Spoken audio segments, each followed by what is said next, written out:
warqee ishee fi riyaala 4,000 fudhee bade. Seenaa obboleetti keenya takka akkana jedha. Ani biyya Arabaa ture.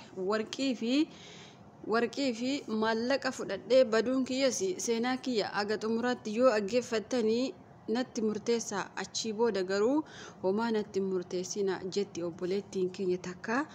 Akkana jedha seenaan ishee. Ani biyya Arabaa ture. Biyya Arabaa keessa waggaa hagana jedhee isinitti himachuu hin danda'u. Maadaamiin kiyya maallaqa walitti akkanaa qabdu yeroo baay'ee natti dubbatti. Anis biyya nama gahaa waan hin qabaannee fi maallaqa kiyya ishee irratti baay'isuus nan yaala. Garuu yeroo tokko tokko ishee shakkee gara biyyaas nan erga. Osuma kanaan jirru akka isheen na kaaddus naaf gade. Maadaamiin kiyya badaa mana hin teessu. Biyyoota adda addaatti saafarti. Anaan garuu fudhattee hin deemtu.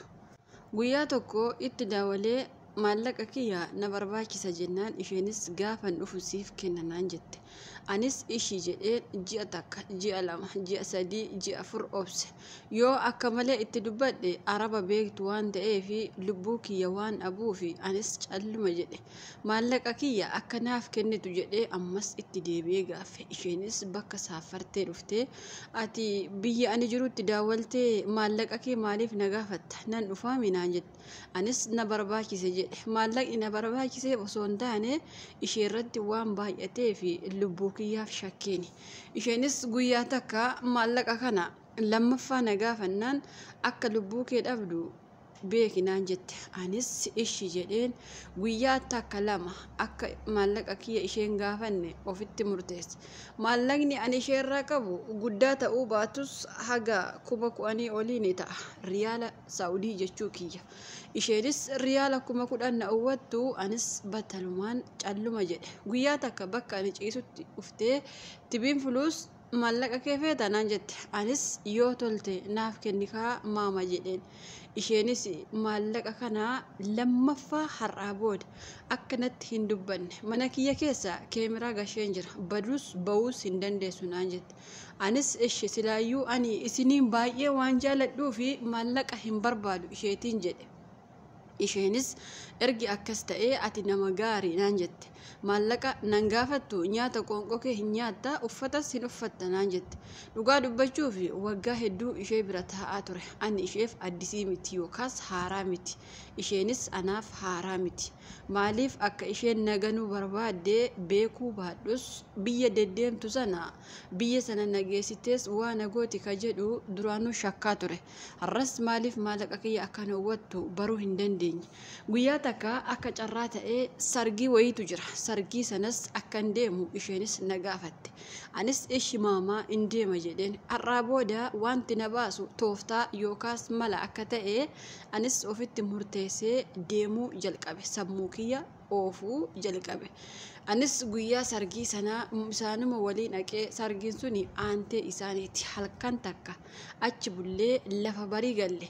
Silkii waan qabuuf ijoolleetti daawwaladhee akka mana sana baduu barbaadu ijoolleetti himadhee ture. Ijoolleen sunis ishinaan jedhani. Ijoolleema biyya keenyaa turani. Anis isheen sargii bultee bakkuma taa'umsaa yookaan teebilii yookaan soofaa bakka jedhamu sanarraa warqii mormaa guddichaa fi warqii harkaa yaaftee achuma keesse. Qarshii 4,000 duraanuu bakka jiru nin beeka. Torbee tokko dura jechuu kiyya bakka isheen suuqxe yookaas keesse argee jira. Dhugaa dubbachuuf maadaamiin kiyya maallaqa haganatti nama hin oksitu, bakka kaa ishees nama hin oksitu, garuu shirranyaadha. Riyaala 10,000 na uwwattee akka saree waaqaaf jala na oofti. Anis yaa rabbi sitti dhiise jedheetuma obsa dhabe. Guyyaa sana garuu isheen hin rafte. Ganama lafa barii jechuu kiyya. Riyaala 4,000 jedhee warqii guddicha kan morma isheerraa isheen baaftee saalonii keesse jedheen fudhee sowwaaq addaa waladhee battalumaan mana sanaa bahee siimii kiyyas ofirraa cufe. Warqeen kuni amma osoo gurgurame biyya kanattiyyuu 50,000-60 asin laatamu. Amma garuu ergin fuudhee bahee baay'ee takka gaabbeen jira. Warqee kana fudhachuu kiyya maallaquma kiyya ishuma 10,000 aareen malee ani wallaahi billaahi ani hattuu miti yookaas waan nama hin barbaadu. kuma kudhan kan isiniin jedhe kan isheerra jiru malee ergisii ji'a 4-3 ta'a kanan hojjedhe walumaa gala riyaalli kiyya isheerra jiru naannoo 15,000 ni ta'a. Anis warqiin ishee gaafa tilmaamaan ilaalu naannoo 50-60 aga 70 ni baasa. Warqichi warqii guddaa mormaati. Anis waan godhu dhabee ijoollee gaafachuu eegale. Waan kuni maataa na nyaate. Ijoolleenis gariin fudhu naan jedha. Gariin immoo haga qarshii kee isheerraa qabdu fudhuuti kaan immoo sadaqaa namaaf kenni naan jedha. Ani garuu baay'ee takka mataa kiyya na nyaatee jira. Amma gara biyya kiyyaa galuuf waraqaa sirreeffadhee wanta hundumaa xumuradheen jira. Warqichis anumarra jira. Mee hiriyoonni kiyyaa maal na gorsitu? Osoo nan arrabsiin mee natti hima. Warqii kana asumatti gatee sibaalaa keessa buusumoo biyya galee gurguree sadaqaa garii namaaf kennee garii immoo fudhumoo mee osoo waan takka nan qeeqiin natti himaa yaada keessanii jetti obboleettiin keenya. Jalqaba ishee aga xumura ishee agartanii jirtanii maal akka isheen jette. Yeroo jalqabaa maadaamii waan maallaqa hawwatteef aartee birrii sana fudhattee baddee har'a garuu mataa ishee nyaatee maaliif fuudhee badee maallaquma kiyya sanayyuu osoo dhiiseeraa fi ta'e jettee aartee jirti. Mee yaada keessan maal akka jettan koomentii jalatti barreessaa fi warqii sana sibaalaa keessa buustee haa galtu moo biyya galtee gurgurtee namoota sadaqaa laatti moo waan kun akka kiyyatti baay'ee natti ulfaatee jira. Gaaffii gurguddaa akkasii sheekota faasoo gaafattanii baay'ee gaariidha. Maaliif gaaffii guddaa akkasii xiqqoo hin ulfaata. Garuummoo warreen isinii galee koomentii jalatti osoo isheen arrabsiin hattuu maalii jettu osoo hin taane kuni hattummaa otoo hin taane ati har'a dafqa kee xab gootee mana arabaa kana keessatti waan feete hojjettee arabaanillee kanatti wal ajjeeftu sababa maallaqaatti. Arrabsuu hin qabdan jalqabuma akeekachas ni qo'a. Maaliif yeroo baay'ee viidiyoo tokko jalatti arrabni tokko jira waan ta'eef mee obboleettiin keenya kun maal akka gootu itti himaa. Ani akka yaada kiyyaatti dhugaa dubbachuu fi maallaqa riyaala 10,000 sana isaa ol ta'a jette isheen namitti laachuu fi waa hin dandeenyee fi gin akka yaada kiyyaatti osoo 4,000 sana duwwaa fudhattee warqii sana iftee gaarii jedhee yaada. Immoo dhugaa dubbachuuf walumaa galatti baay'ee natti ulfaatee jira deebiin kana.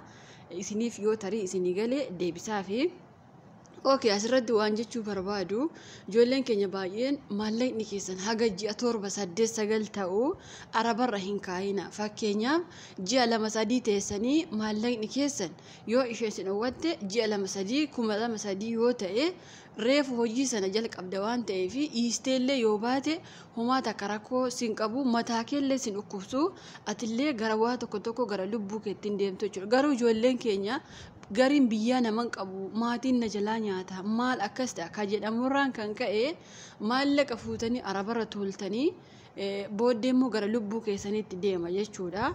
Kanaaf maallaqa arabarra hin tursiina. Ji'a 2-3 isa isin dhowwatte taanaan isa bahaa manicha. Alabaatee hojjechuu maan taane bakka feete maan taane manuma sana isaa baha. Inumaayyuu arabni gaafa maallaqa si hawwachuu eegaltu xumura irratti lubbuu kee akka isheen baastu homaa shakkii takka hin qabu. Maaliif maallaqa si hawwatte lubbuun keellee ishee hin mararu jechuudha. Gaafuma isheen maallaqa si hawwatte mana sana ati maaliif ooltee bulta? Yookaas immoo biyyaa gaafa uftan yookaan akkaawuntii dhuunfaa keessanii baafadhaa kottaa yookaan immoo nama irratti ergattan haadha kee ta'a eenyu ta'a biyyaa sirreeffadhaa kottaa ergi as geessanii kaatanii maadaamii irra yookaan araba irra maallaqa keessa naqxanii gara lubbuu keessaniitti hin deemina. Amma obboleettiin keenya kuni osoo akka carraa ta'e warqiin kun harkatti qabame osoo warqii kana waliin qabamte haga lubbuu ishee baasanii ishee geessu jechuudha. Inumaa ishee ajjeesanii. Maaliif biyya kana keessatti namni hate harka irraa citaa namni lubbuu namaa baase lubbuu isaa baha waan ta'eef akka hattuutti isaaniikoo maallaqa ishee hin gaafatani. Hatta jettee qabsiifatti achii booda ajjeesuu danda'u jechuudha. Kanaaf ijoolleen keenya waan akkasirraa bareechaa of eeggadhaa isiniin jechuu barbaada. Maaliif dursa uumamatu badii qaba. Irra tursuun keenya badii haadha keenya miti obboleessa keenya miti. Bakkatti wal geenyu hin qabnu namuma fira keenya jennee araba maallaqa keenya hagan irra tursuun baay'ee ulfaata. Kanaafuu yaada keessan koomentii jalatti qoodaafi.